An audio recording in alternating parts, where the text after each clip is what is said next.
welcome back to another week of Behind the Lens. I'm Debbie Elias, film critic, creator, and host of Behind the Lens, where we go behind the lens and below the line with the movers and shakers, the film and TV makers, the producers, directors, writers, actors, cinematographers, production designers, costume designers, film editors, sound mixers, composers, stuntmen, VFX gurus, you name it, and I talk to them.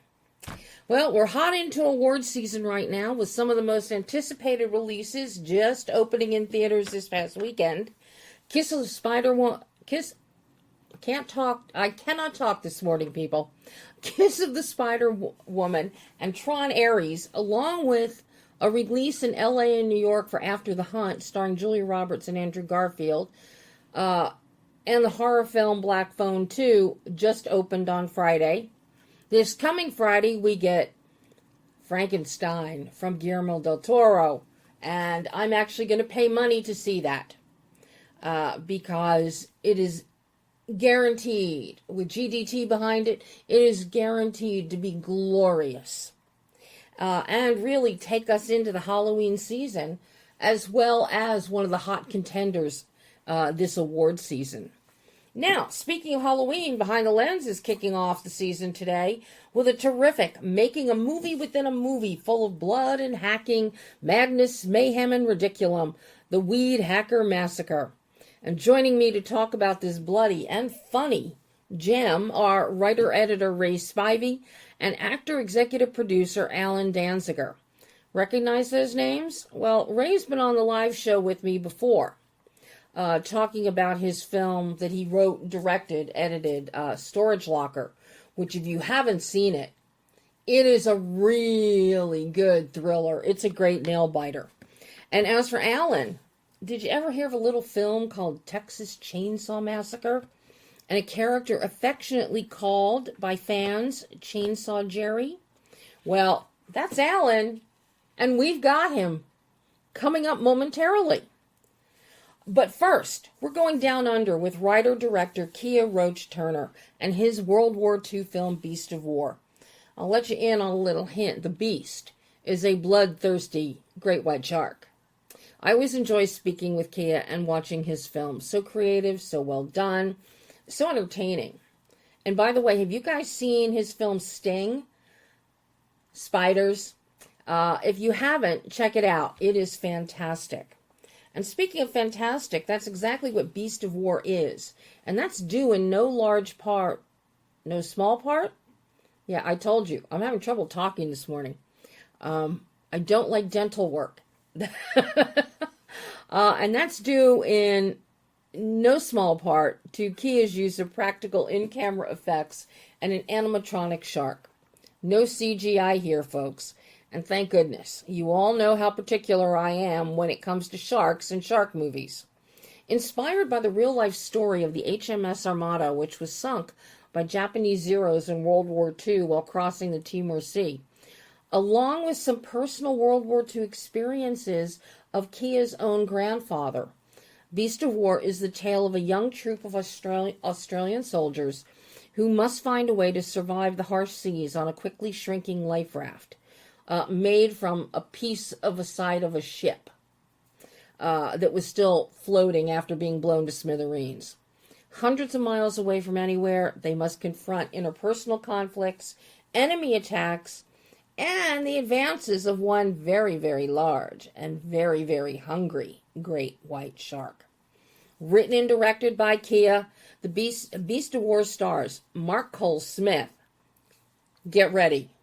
This is leading man action. This guy is the real deal. And we need to see him in some Hollywood movies. Just saying. But his stars, Mark Cole-Smith, Joel Nankervis, Sam DeLeach, Lee Tiger Halley, Sam Parsonson, Maximilian Johnson, Tristan McKinnon, and Aswan Reed. With a brief amount of time to dive into the making of Beast of War, you know there are certain publicists out there who cause problems on timing and interrupting on the talent, stepping on them while the talent is talking, as happens in this interview. So I apologize for that. But despite the brief amount of time we have to talk about Beast of War, KIAH highlights the challenges of working with practical shark effects, which interestingly were inspired by some of KIAH's own work on Matthew Holmes's Fear Below. Now, as you may recall, I interviewed Matthew about Fear Below and his level of authenticity in practical effects. And when you know it, KIAH also called on the expertise of production designer Esther Rosenberg and costumer vintage prop houser Tracy Rose Parks for Beast of War. Here, KIAH emphasized the use of a 40-meter indoor water tank and innovative lighting techniques, courtesy of his DP Mark Wareham, to create a realistic and atmospheric setting. In addition to the lighting, Wareham's lensing and camera blocking and dutching is unreal. Beyond the visual grammar and the visual tonal bandwidth, the soundscape is critical to the film, and KIAH turned to folklore for the film's sound design. The sound fuels suspense, and its layering is so realistic. As you'll hear him discuss, KIAH wanted the shark to have a sound, to have some kind of sound, similar to what Spielberg did with the yellow barrels in Jaws. Folklore delivered by incorporating an air raid siren they placed in the shark's side. Talk about innovative, huh? Superb production elements, amazing performances, particularly from Mark Cole-Smith and Joel Nankervis, and a shark to die for. Beast of War delivers on every level. So take a listen as KIAH Roach-Turner talks Beast of War. Hey, KIAH. Hey, Debbie. How you going? I am so happy to speak with you again. I mean, we last talked for Sting. We've talked for Wormwood over the years. Well, zombies, giant spiders, sharks. What's next? Hey, I am everything that you do. I'm thrilled with, KIAH, but especially I was so excited when I saw the blast for Beast of War and it was sharks, because after what you did with spiders, I was like, okay, I got to see this.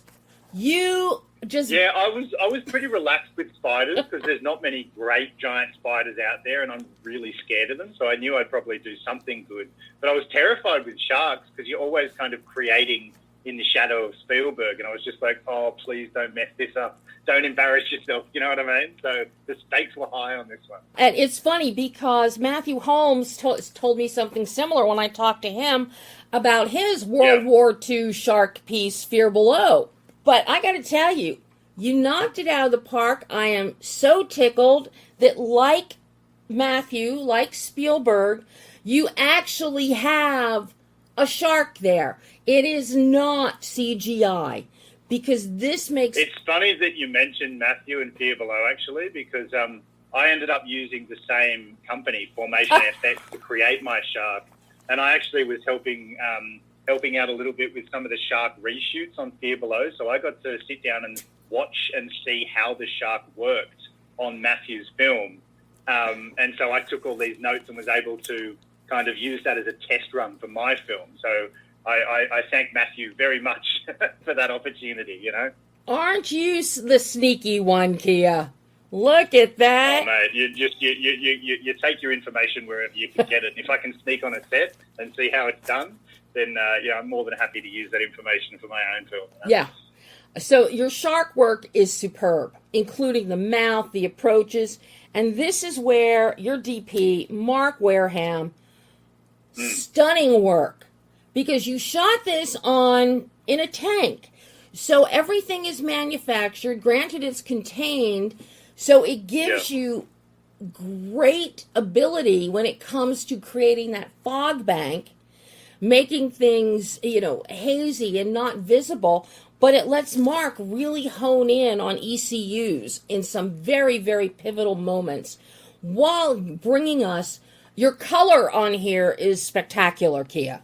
Spectacular. Yeah, well, when we sort of realized that we'd have to do this in a giant indoor studio water tank, I sort of sat down with Mark and I was terrified that this was going to turn into something that looked very studio and looked fake and all this blue screen. And I was like, look, the only way for us to pull this off indoors is to go back to the old practical way of how they used to do stuff 100 years ago. Mm-hmm. You know, let's build the biggest indoor water tank in Australia, 40 metres long.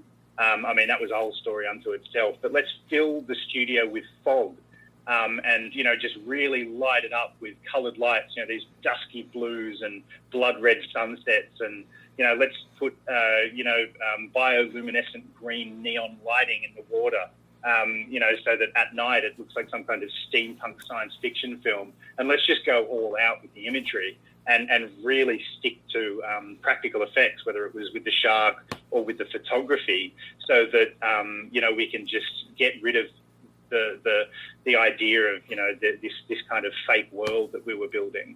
And so in my mind, that was the only way that we could kind of pull this off, is to just make it as practical as possible and just really go insane with the lighting and shoot it like an old German expressionist film like Nosferatu, mm-hmm. Thin, and really approach it from a design point of view, you know, very much like the way Coppola approached Dracula, Bram Stoker's Dracula back in the sort of late 90s. And so that was the palette that we were working from, and Mark got very excited when we started having those conversations, and he really pulled it off. He's one of the best DOPs I've worked with. Mark's work is exemplary. And I have to say, what also helps here, because you're in the contained set, and after our ship has been blown up and we're floundering in the water, and finally find a piece of ship to turn into some kind of survival raft, you are working with the incredible Esther Rosenberg, who, from what Matthew had told me for Fear Below, she has the most impressive collection, access to the best World War II and World War I vintage stuff around down in Australia. Well, it's a combination of Esther and Tracy Rose Spark. So Tracy Rose Spark has been doing, you know, all of the war films in Australia for many, many years. She's a costume designer, but she's also just got warehouses full of,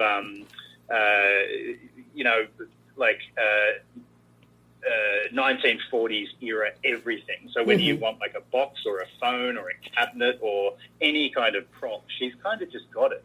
So she just brings all that stuff to set. She's amazing to work with. And Esther is the production designer.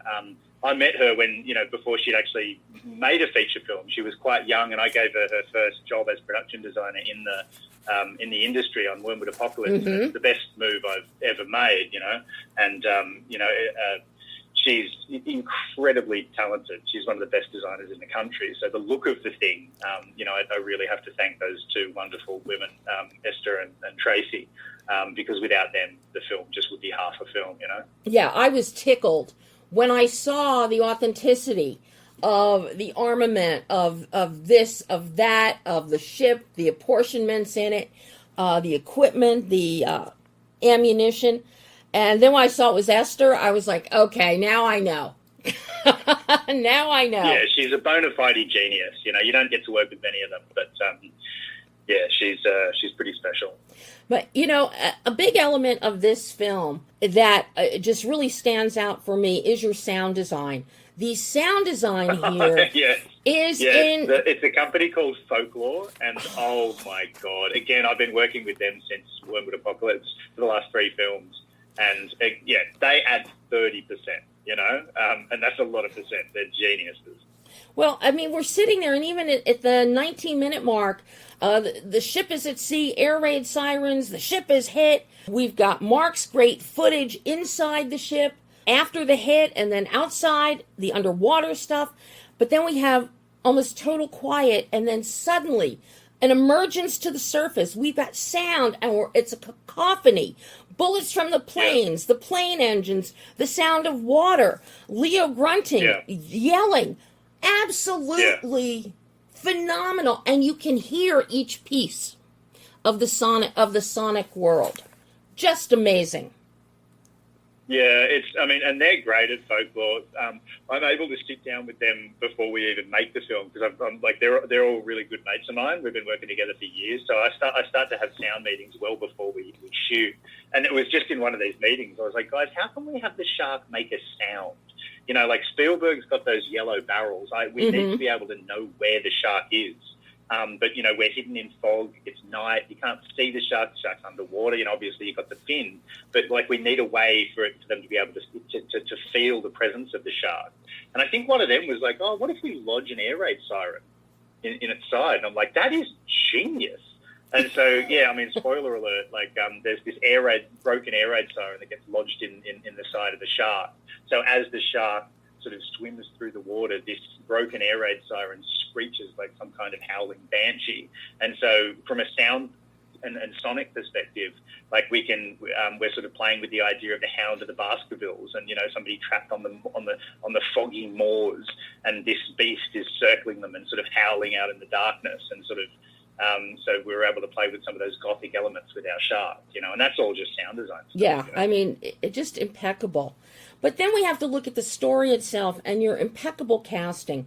Mark Cole-Smith, for my money, action hero, leading man quality, and the way you have written this script, focusing on his character of Leo and the connection he has with Joel Nankervis's Will. I love to see that bonding.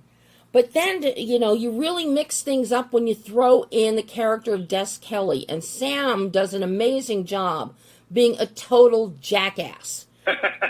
You got to have one. Yes. In every military... You got to have a jackass, and especially when it's 7 guys on a raft, you have to get the dramatic dynamics right. Everybody's got to play a certain part, and you've got to have the jackass and the hero and the sort of scared, young guy, and all of these, characters are required, for something like this that effectively turns into, something that's a little bit more theatrical, where you just got a bunch of people on a small stage, and you've got to, keep the audience interested. But with Mark, I didn't cast Mark. I wrote it for Mark and just crossed my fingers and hoped he'd say yes. I've been circling him for years. He's one of the best actors we've got, and I don't think anybody else in this country could have pulled it off. So I was very lucky to get him. He's a bit of a Gary Cooper. He's a bit of a star, so he can do the rugged hero, and he's got this ability for sort of joyful, luminous humor, and he can kind of do it all, and he can do all his own stunts. And he's a free diver, so he can dive 10 meters down and hold his breath for 3 minutes. So it was very important that we had that element, and so we're very lucky with the cast.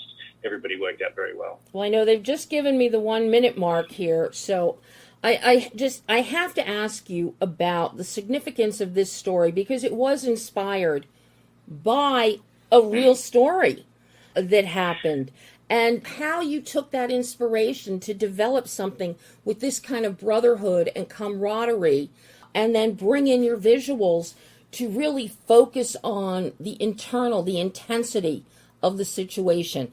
How did you use that inspiration for this? Well, it was inspired by a true story, the sinking of the HMAS Armidale in 1942, halfway between Darwin and Timor. I did a lot of research into that real event, and pretty quickly realised that I didn't really want to tell that story. Partially out of just respect for the families of the people who went through that horrific thing, but also it was too real. I was just like, oh, this is a real horrific story, and I can't turn this into a piece of sharky entertainment, and so I took inspiration and just kind of went off and made my own thing. But once we got to the end of it, I was like, oh, I think we did this pretty well. I felt like we'd earned, we'd all just gone through such a cinematic hellscape, and I felt like it was respectful enough for us to put inspired by true events at the start, not based on, but inspired by. And because my grandfather had died in World War II and I had access to his letters, I was able to sort of put a lot of what I learned about him into the character of Leo. And so in a weird way, this film is probably my most personal film, because I've put a lot of, sort of myself and my family and Australia's own, pretty insane war history into it. So I'm hoping that we've crafted something that's a little bit more than just your average sharksploitation film. It definitely is. KIAH, job so well done. I can't wait to see where you take me next. And and thank you so much for taking time to talk with me today. Can't wait till next Thanks time. so much, Debbie. I've really enjoyed this chat. Thank you for picking us to write about. I really appreciate it. Oh, thank you, KIAH. Bye-bye. Thanks, Debbie. See ya. And that was KIAH Roache-Turner talking Beast of War, which you can see right now in theaters and streaming on digital. But now, let the fun begin with Allen Danziger and Ray Spivey and the WEEDHACKER Massacre. This is Ray's second trip to Behind the Lens. He last appeared on the live show with me back in 2023, talking about his demonic thriller Storage Locker. And I am thrilled to have him back, this time with his partner in crime, Allen Danziger. And when you hear these two, yeah, they're partners in crime. These two are not only tons of fun together, but each brings something terrific to the film and to this interview. Now, some of you may recognize Allen's name, as Allen is legendary in the horror industry, thanks to his turn as Chainsaw Jerry in the Texas Chainsaw Massacre. But after a 48-year retirement from acting, Allen has returned to the screen in the WEEDHACKER Massacre, and he is a hoot. He's also an executive producer. So just what is the WEEDHACKER Massacre? From Ray's fertile and creative mind, this is the story about the remaking of a bad horror movie by the cast and crew of the WEEDHACKER Massacre film, who go to the site where the real murders occurred 10 years ago. Bad acting, bounced payroll checks, and the killer's return threaten what is to become the worst movie ever. Directed by Jody Stelzig and written by Ray Spivey, and you might recognize Jody's name. Jody is an accomplished stuntman. And Ray also serves as editor on the WEEDHACKER Massacre. This is filled with weird and wondrous characters like Digger, Skunk, Doofus, Rufus, and Mayor Dick Gunter, Willy Wonder, and Poker Face, all played by a talented cast. Among them, Allen Danziger as the sheriff, Sheriff Danzenshoes, Sean Reyna as Poker Face, David Trevino as Willy Wonder, along with Parrish Randall, Jody Stelzig, and more. As we hack into the making of the WEEDHACKER Massacre with Allen and Ray, Ray shares the inspiration behind the film, which is that of a friend's hair and the concept of an indie film group facing challenges in making a film. Now, if that doesn't spike your attention, I don't know what will. Highlighting the large cast, the fun on the set, the music, and the complexity of filming a film within a film, there are plenty of laughs in our conversation, many of which are inspired by the antics of the film itself. Filled with behind-the-scenes anecdotes, perhaps the greatest revelations and fun come from Allen Danziger himself as he talks about the Texas Chainsaw Massacre, the fan love, and, yes, Chainsaw Jerry bobbleheads, his 48-year absence from acting, and some fun surprises. And yes, the three of us have some great ideas for merch, which we also talk about.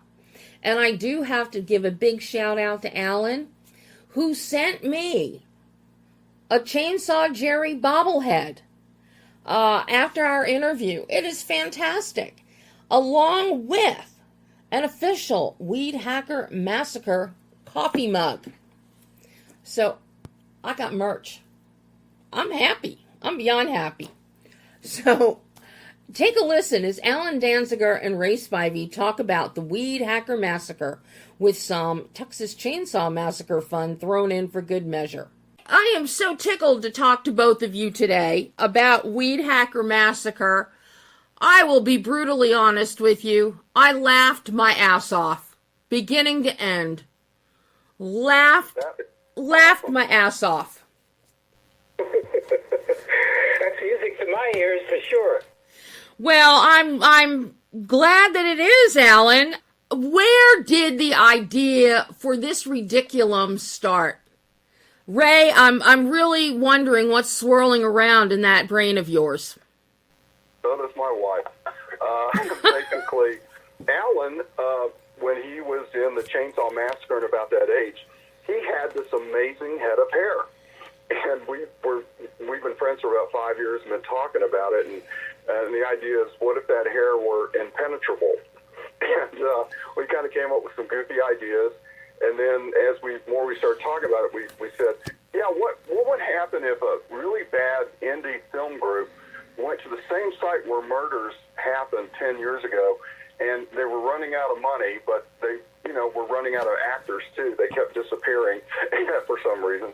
And what would that story go like? So we ended up with the WEEDHACKER Massacre. Oh my God. Well, I just think it is a hoot. A hoot and a holler, guys. Now you come up with this great idea. You have this is a huge cast that you have. You have so many moving parts. And a lot of people who have never been on a film set and don't really get the mechanics of making a film, sometimes it's more difficult to make it look like you're doing it badly than it is to inadvertently do something badly. So I'm curious about the madness and mayhem that was unfolding for this production. You're right. This film was much bigger than we imagined, right, Alan? Oh, yeah. I mean, compared to what Chainsaw was, there was like 6 or 7 of us, and this was like a huge cast, and I have to give Ray an incredible amount of credit for just his calmness, his equanimity, and just nothing seems to fluster him, or he doesn't show it. And everybody on the set, they were almost crying when it ended. They didn't want it to end. They were having such a good time. Amidst the madness and the mayhem and the murders that are unfolding, it did look like people were having a good time. You don't get that kind of freewheeling frivolity of movement. People are going into, we got a weed whacker going, or a weed hacker, whatever we're gonna call it. Probably for licensing, you need to call it weed hacker and not weed whacker. Right, you're very observant. Oh yeah, to see this film, and I'm just waiting for all the mothers against whatever, everybody to come out of the woodwork saying, "Oh my God, our children, you're encouraging bad behavior." I foresee this. I foresee this. Well, that's a good warning. Hey, we will have to say you have to go after the weed whacker people if they use their current tool and it causes any damage. However, if they use our custom blades that we'll end up selling for $39.95, then you can blame us. But no, we haven't thought about that. The parental kickback. But now wait a minute, $39.95. But are you throwing in free shipping? We'll have to, Alan. Yeah, right. Okay. You always, and maybe a bonus poker face mask with it. Oh yeah, you're ahead of us. That's awesome. Oh yeah, you got to think of the marketing out there.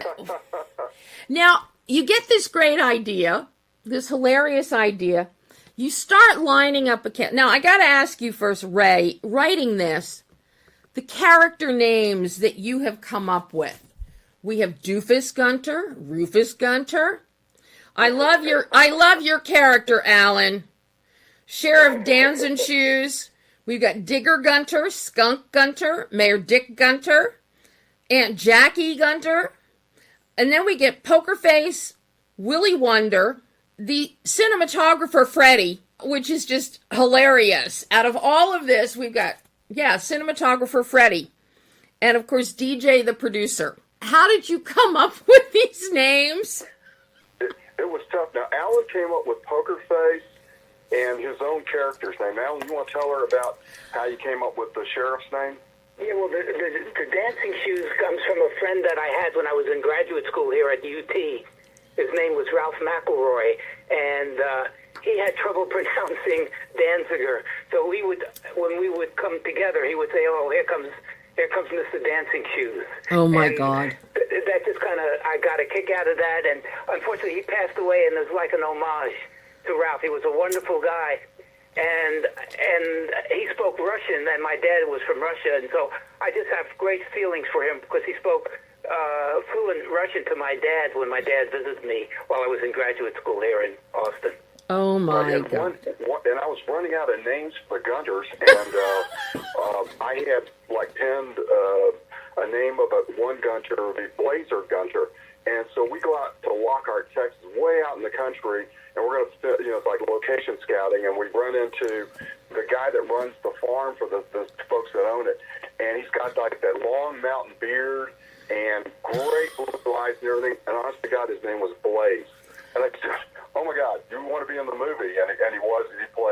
He played Blaze or Gunner. But it was hard to keep coming up with these names. Oh my God. But yeah, Allen, I thought your name, that just made me laugh out loud. That was funnier than Doofus and Rufus. I have to say. When you started casting, I mean, and these are just your main people. Then you have all the other splinter gunters running around and all the poker face masks out there. At what point did it dawn on you guys, this is a hella large cast, and where are we going to get the money for all these people? You must have 50 to 75 people running around. Right. I think it hit us when we got the catering bills. Then we kind of realized, what have we done? They did eat a lot, but it was so great. We had 15 stunt people, and as you said, probably another 50 extras in different scenes and everything. But it was just kind of like, like Army recruiting or whatever. We just go out and find folks and, test them real quickly, and they could do the few lines they needed. But, we also had friends contact friends, and it just, again, the word of mouth that they were all having so much fun on the set, like Allen said, really, really helped us. Or was it that you had really good food at craft services? I think that was it too. You're right. That's always the big thing. What do you have for craft services? Now, basically, we've got here a film within a film. So I'm curious. It's like, yes, we see the madness and mayhem of the subject film as it's unfolding with all the lunacy and ridiculum. But then we have the film that you are actually shooting of the other one being created. How challenging was that for you guys? I know we don't have Jody available to talk about the directing of this, but I'm sure the two of you have really good insight as to the challenges that you faced actually filming the film within the film. Right. Jody had been my assistant director on my previous film, and I think learning from that experience, I had actually gotten burned out doing the producing, the directing, the writing, and everything. So I brought Jody in as director, did a fantastic job, and obviously for some of those big scenes, like the fight scene at the end, Jody, I, and our assistant director, we were all with different groups doing the choreography. Jody also served as our stunt director. He's a stunt man by profession, so that helped immensely.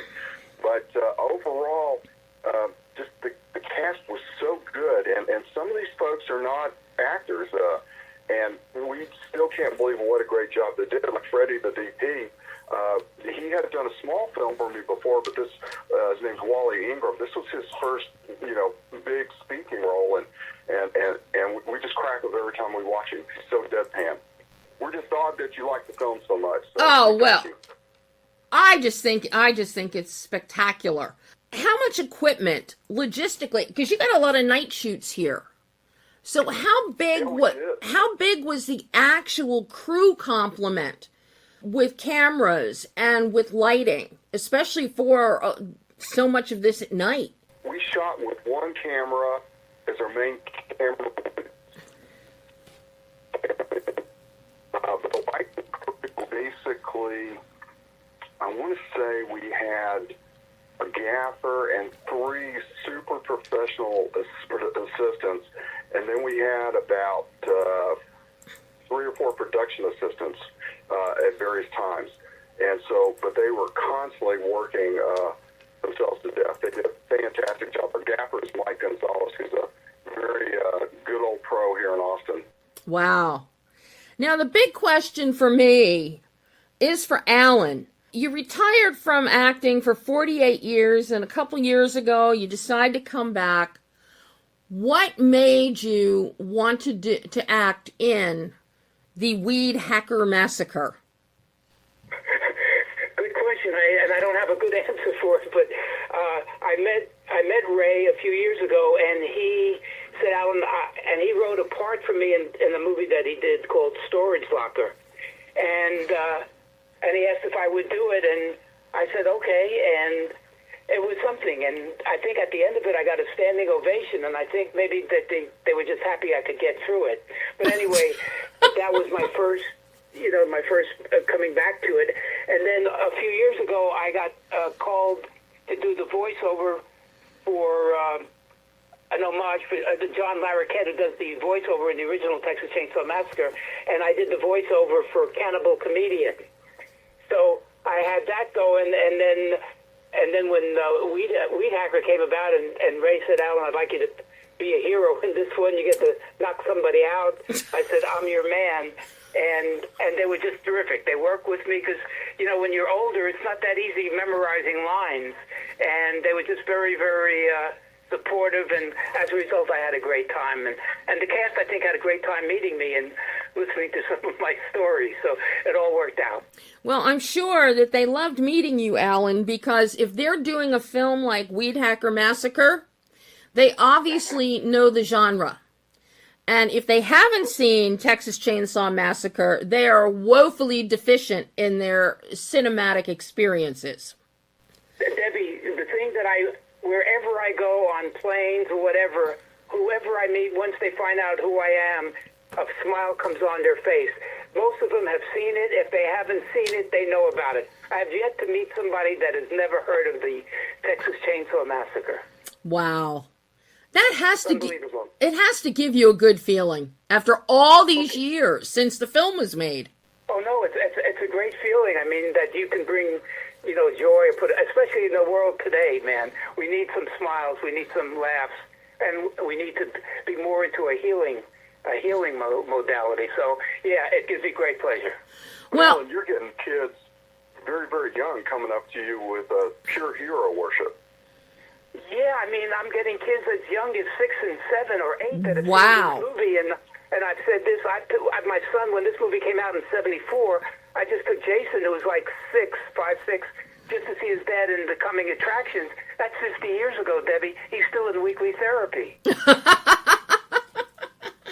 Well, God only knows what's going to happen now when he sees WEEDHACKER Massacre.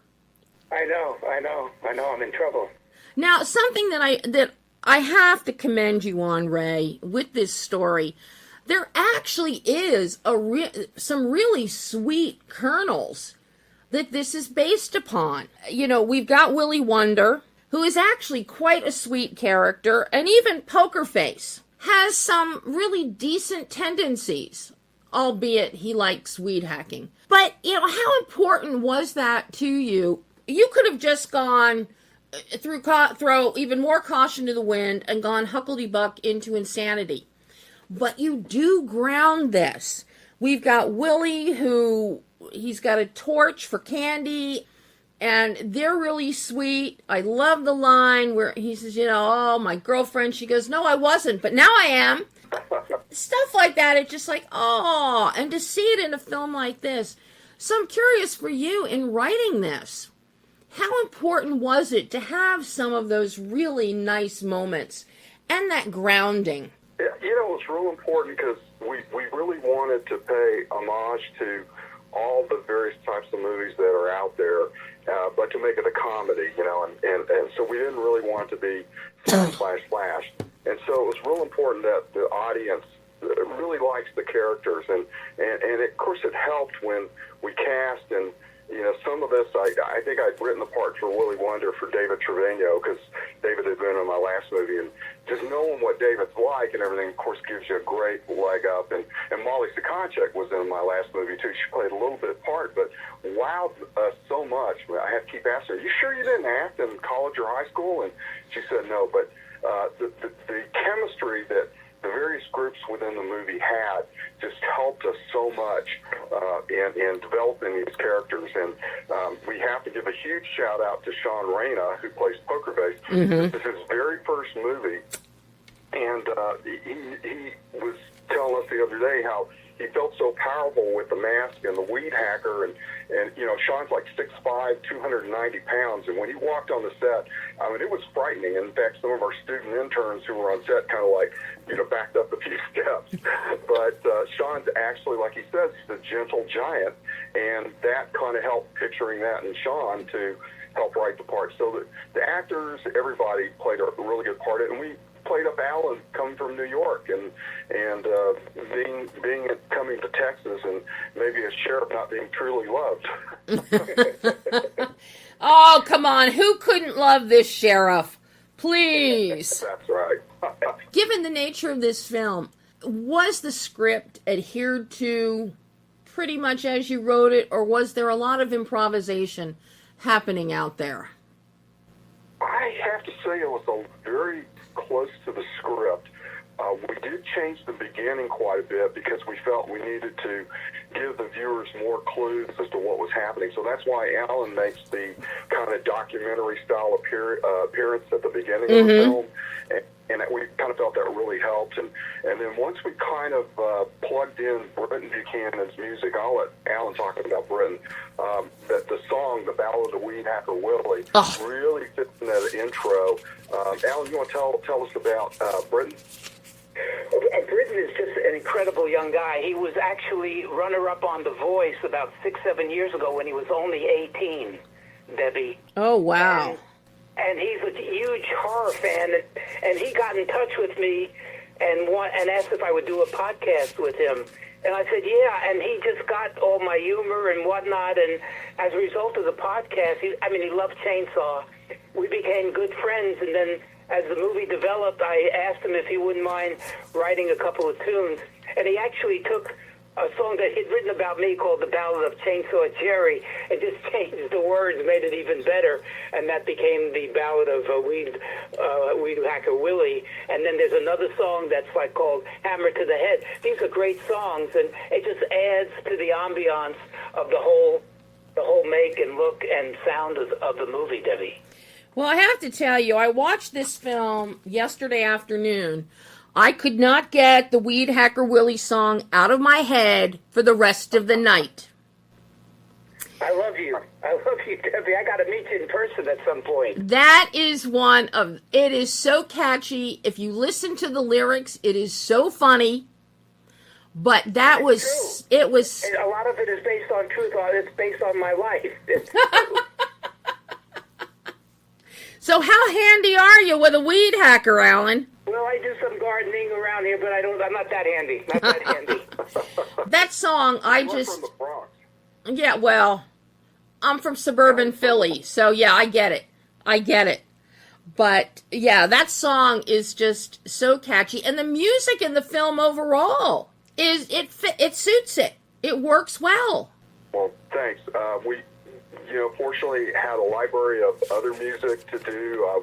We do, I think, one other song to fit in there, and it just remarkable how it just seemed to fit together. It was really kind of like a miracle. Now, I got to ask about armadillo meat. What the heck is that?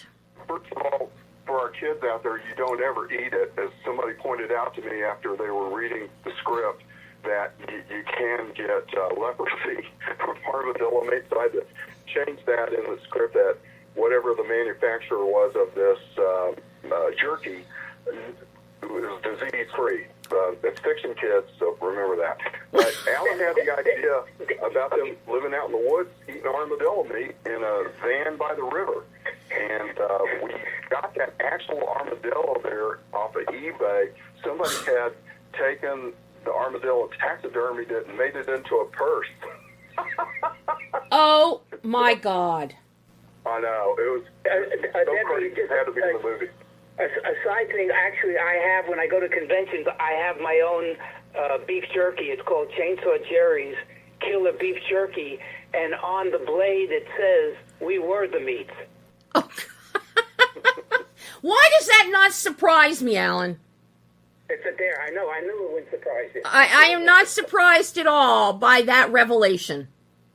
There you go. And the other thing is, a few years ago, I was scrolling through a chainsaw website. It was around December, and I'm scrolling, and all of a sudden I see the same model van that I drove in the movie, and it's up on blocks, and there's a phone number, and I ended up calling the phone number. The fellow that answers, his name was Scott Key, and you won't believe this. He's the great nephew of Francis Scott Key, who wrote the Star Spangled Banner. Oh my! Well, did you offer to buy that van? Not only did I offer, he brought it down. I took it to my mechanic. He redid it, and then we repainted it. Like $20,000 later, I take it to events when I can. You didn't let Jody have his way with it during this film, though. Not at all. Not at all. Yeah, we couldn't. We decided to go with a different vehicle, and so we found a 1976 Ford station wagon. Yeah. And we hand painted it that gross yellow.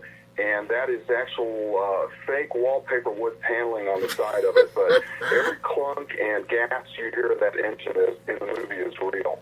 Oh, I believe that. Because it looks like, I was thinking it was a Country Squire, but then the Country Squires had the wonderful green that was so popular back then in the 70s. That's right. Yeah. That's now making a resurgence. But and when we crashed it, folks, that was real American steel hitting a cedar tree, and that car didn't even get a dent in it. how long was this shoot, guys?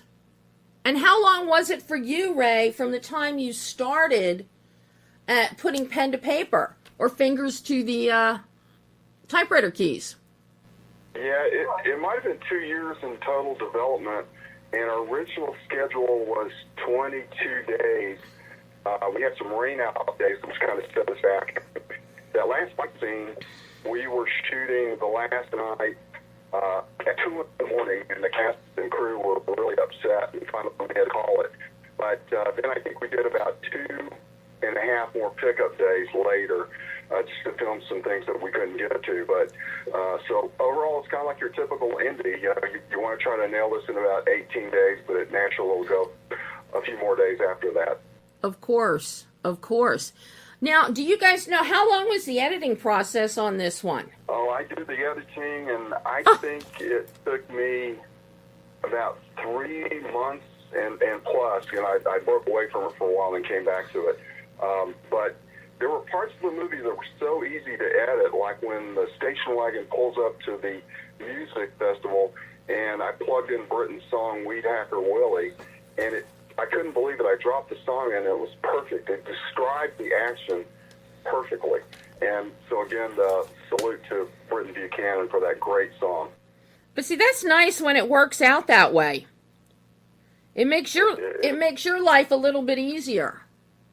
It sure does, boy. Rather than having like a temp score or something in there, and you're cutting it to the temp, and then you get your final music, and you've got to, it's not matching right. And then you have a nightmare and you want to throw things and break things and break out the weed hacker. That's right. Was there ever a point during this production where you actually wanted to break out the weed hacker and just hack something with it? Alan, you were pretty happy with the way it went all along, right? Oh, yeah. Yeah, I think one of the things that's a little funny side is, you know, we needed to put some actual weed in the scenes and everything. Of course, you go online and you try to find fake marijuana, and it's really, sometimes you feel like it's more expensive than the real stuff. And of course, us being in Austin, I think Jody was the one that told me, like, you know, if you need some more weed, you should just take a collection from the crew. That's a terrible thing for a stuntman to say. Terrible. I know, but he was speaking true, I think. Oh my God. Wow. So at the end of the day, and this is going to be coming out to entertain people, hopefully for another 50 years, what did you each take away from this experience of making the WEEDHACKER Massacre? Alan, you want to go first? You go. Okay. Number one for me is I got to make this with my dear friend Allen Danziger. It gets him back out there, and I think he's just had the time of his life, and that means the most to me, and plus everybody that was involved in the project, to see their smiles and knowing they were part of this, that's fantastic. And, of course, we hope that this does kind of become a little bit of a cult classic down the road, and Allen will still be beaming about this 50 years from now. He won't be here, but oh, really? Debbie, I kiddingly said that my dream was to become the Colonel Sanders of horror, and with your help, it may come true. For anybody that sees this film, they have to watch it through the credits, because the post-credit scene is absolutely to die for. I was rolling watching that. Just so funny. Ray, that was great creativity coming up with that. That was Allen's idea. He was the one that came up with the idea of like a home invasion, and I loved it, and we found the right actor to play the attorney, and thank you. I'm so glad you enjoyed it. And the commercial, the commercial on TV of the attorney is so that just... That was like the icing on the cake. I mean, because you could think of the Jacob M. Ronnie commercials and all of these others. And here in Los Angeles, the Larry H. Parker commercials. Truer than life watching that. But we get that wonderful little tag for Weedhacker Massacre 2. Is that too much to hope for, or am I going to see a sequel? Well, it depends on how much money Allen will loan us. Allen probably makes a ton of residuals off of Texas Chainsaw, right, Allen? No. Actually, Debbie, the real massacre took place after Chainsaw came out, because the original distributors, if you didn't know, were Mafia. There were quite a few films that suffered fates because of distributors and investors who were a little on the shady side, shall we say. Mm-hmm. I mean, this movie made millions, and I think the first check I got was I could go to McDonald's and get a Big Mac. That much? Wow. That much. So I think it's all going to depend on how the fans react. We have written some notes about a sequel, and of course we talk about it within the film itself, and we've laughed at some of our discussions about it. So it's very much a possibility, especially since my wife just left the room. I can say that it is a possibility. Hey, I'm all for it, let me tell you. I am curious, who came up with the poker face mask? Ray did. I love that. That you should have out there marketed in time for Halloween. Well, thanks. We're working on it. We've gotten some bids from various manufacturers. They come in a little high, and we are going to do a limited edition that's handmade. And if you'd like one, we'd be glad to send you one. But we're going to see how this initial reaction is to that. But thank you. We hope it will be a really good idea. Oh, and if you can get it out before Halloween, that's perfect. It keeps in the same vein as Texas Chainsaw Massacre with the mask. Yeah. But now it could have signed editions, signed by Allen. That's right. He's the master of marketing. I'm sure he's thought of that. But you know what, Debbie, if you would send us or get us your address, and I'm going to send you one of my bobbleheads, one of my Chainsaw Jerry bobbleheads. Oh my God, that would be so lovely, Allen. Okay. Great. Yeah, that bobblehead is in the Bobblehead Hall of Fame too. I'm up there with Albert Schweitzer, Ruth Bader Ginsburg, and Bernie Sanders. So I'm with some good people. Well, I hope that the Jerry bobblehead is right next to Ruth. I think that would be a lovely pairing. I agree. So what's next, guys? While you're ruminating on a possible sequel, what are you doing, Ray? Yeah. Well, we're working like crazy on social media, so we are creating new videos and memes and everything all the time, just trying to put the film out there. Well, we come out on October 17th. We're going to be doing a few shows. Allen's got a big show in Houston, and then we're going to be doing Fear Fest in San Antonio, and then we're probably going to be doing some national shows as well. And the rest of it's just kind of social media. And then me personally, I'm working on another script and still making some more notes on Weed Hacker Massacre 2, and that's keeping me pretty busy right now. How about you, Alan? Well, I'll probably be going to Maine. I had to miss Maine this time because I had my left hip has hip replacement surgery. Oh no! So it's been a difficult few months for me, but I'm feeling so much better after the surgery, and I may be going back to Tokyo. I got a request possibly to go to Germany, so I'm really having the time of my life. Aren't you going to Indiana like in a few weeks? Yeah. For Halloween, I'll be in Indiana. Yeah, but Ray, Indiana is not as glossy as Germany and Tokyo. Come on. Well, it's right up there. But that's okay. Now, do you guys have an Instagram account or anything for the film yet, or?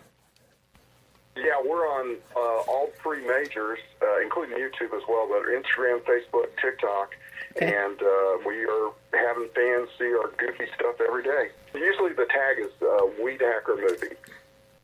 Well, guys, This has been a pure joy talking to both of you about the WEEDHACKER Massacre. I hope we get to do it again for WEEDHACKER Massacre 2. You'll be our first call. We hope so. Guys, truly, this has been so much fun, and I had so much fun watching this movie. And now that I'm sitting here talking to you, the WEEDHACKER Willie song is like rolling around in my head again. Oh, that's great. That's great. Terrific. Oh. Thank you so much, Debbie. It's a pleasure to meet you over the phone. And I hope one day I get to meet both of you in person. That's great. And we'll come bearing gifts. Ooh, Yes. I like gifts. Guys, thank you so much. And hopefully we'll chat sooner rather than later. Thanks a lot, Debbie. Thank you very much. Thank you, Debbie. Bye-bye. Bye-bye. Bye. And that was Ray Spivey and Allen Danziger discussing the WEEDHACKER Massacre. And you can get your scare on and your laughs on this Friday, October 17th, when the WEEDHACKER Massacre hits streaming. And that's all the time we have today. I'll be back next week with more interesting and fun interviews. So until then, I'm Debbie Elias. This is Behind the Lens.